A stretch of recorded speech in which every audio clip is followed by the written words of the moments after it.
Hi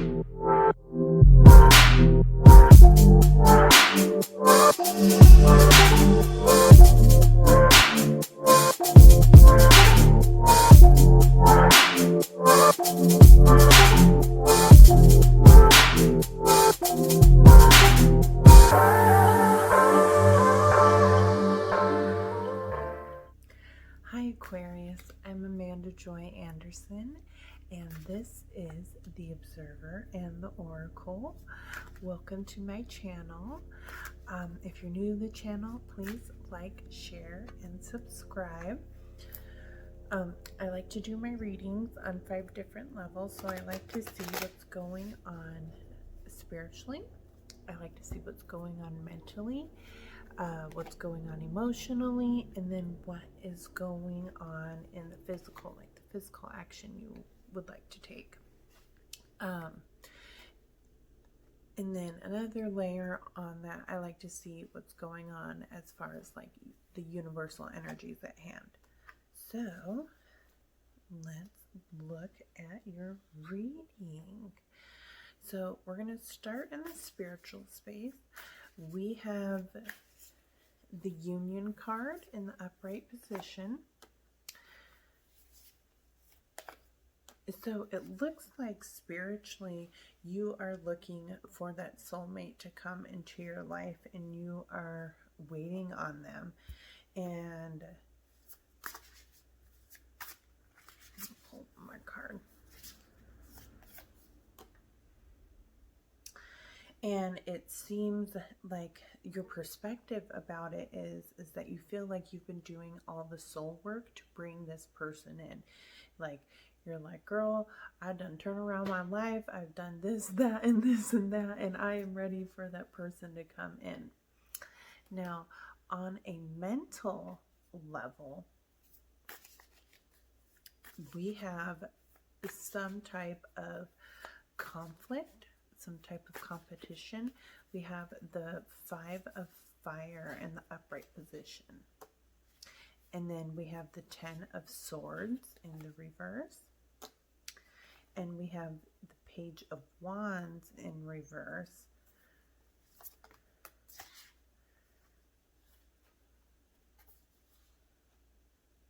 We have the Queen of Wands in reverse, and then we have the Queen of Cups. So to me, on the mental level, if you are finding some type of conflict with someone, go ahead and put those thoughts down, kind of step out of that mental space, because I know it's almost addicting, because it, like, a spirit's almost saying, like, instead of going back to this mental space of having conflict, like internally, go ahead and focus more on the things that you are passionate about, and take a little time for a little more self-love. So like, go out and get a massage to kind of like release these thoughts, have a pampering day, and really try to take your mind off of any kind of conflict that you feel that you're experiencing at this moment.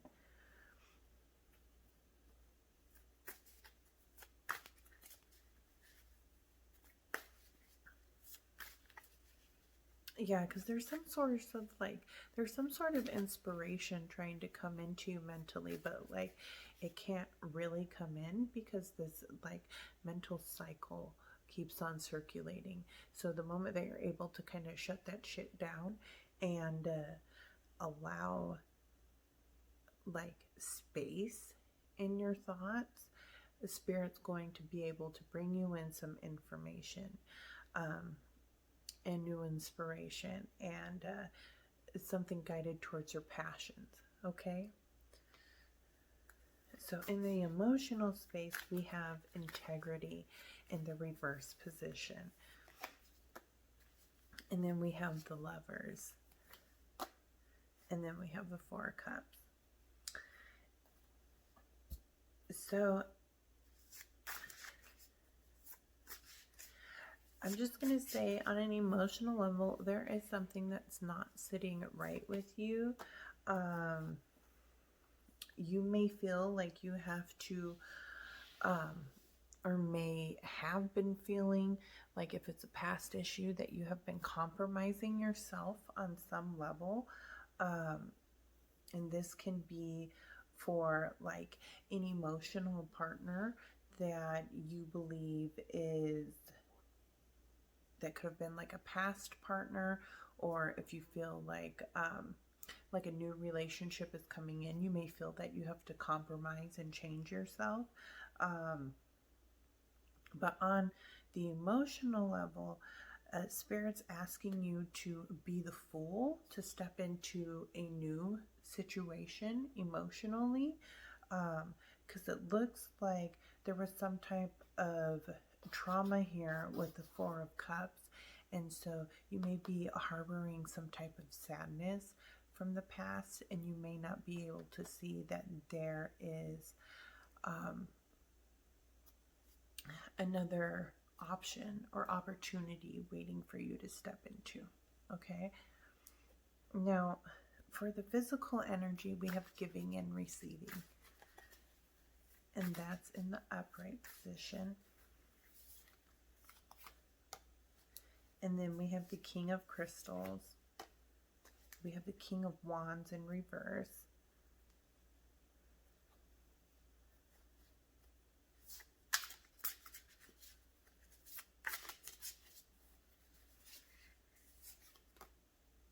and then we have Death. It's funny, when I first started shuffling this deck, this exact deck, because I used 3 of them.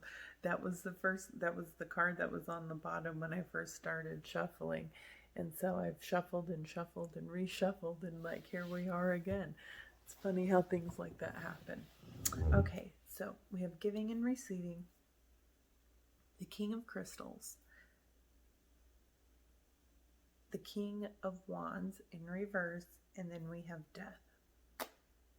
So what this means to me is that there needs to be a whole rebirthing process on how you give and receive to yourself.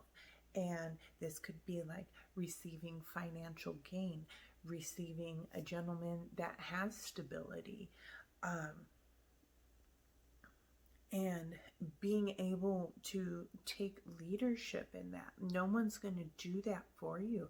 That's your own path to take, to be able to transform yourself into be able to allowing yourself to receive the abundance you desire, and to be able to come into the financial gain that you are looking for. Okay, so on a universal level, we are looking at the 5 of Swords. So once again, here we are, mental conflict. And this is what's going to come up in this Mercury retrograde. We have abundance in reverse. We have the Ace of Swords in reverse. There needs to be a change in perspective, a change in truth, finding your truth, being able to say, yes, I can accept this abundance into my life. This is my truth. I am an abundant person, and I am able to create abundance. You know, Aquarius has that godlike energy. So having godlike energy, you should be able to create everything that you need at your disposal, and you have that. But being able to accept that is a whole nother story. And you know, this may just be due to like past partners or whatever, but know that as above, so below. So if you're looking to find a partner that is also stable, and that soulmate that you're looking for, know that it is going through the spiritual realm right now. So as things filter through, they come down to the physical level, but you have to be in that space with yourself where you're able to create union with yourself, and that means giving yourself the self-love that you need, and pursuing your passions and allowing yourself to have this transformational energy take you to a new space. And but that first starts with letting go of all those things that are not true. Okay, so my advice for this Mercury retrograde: try to get quiet and meditate and focus on self-love and giving to yourself, and not only that, but allowing yourself to receive that type of love. Not just receive that type of love, but receive that type of abundance, the abundance of love, the abundance of financial gain. Because, and if you're like, Amanda, yeah, but I'm unemployed or whatever, listen, you're an Aquarius. You have the ability, like, you have this godlike energy to create nothing, or like to create something out of nothing. Use that. That is at your disposal. But to be able to tap into that energy, you have to let go of all the doubt. Okay? So, don't allow those mental tricks and those mental cycles to keep you from stepping into what is already yours to claim. Okay? All right. I love you, Aquarius. Have a lovely evening. Bye.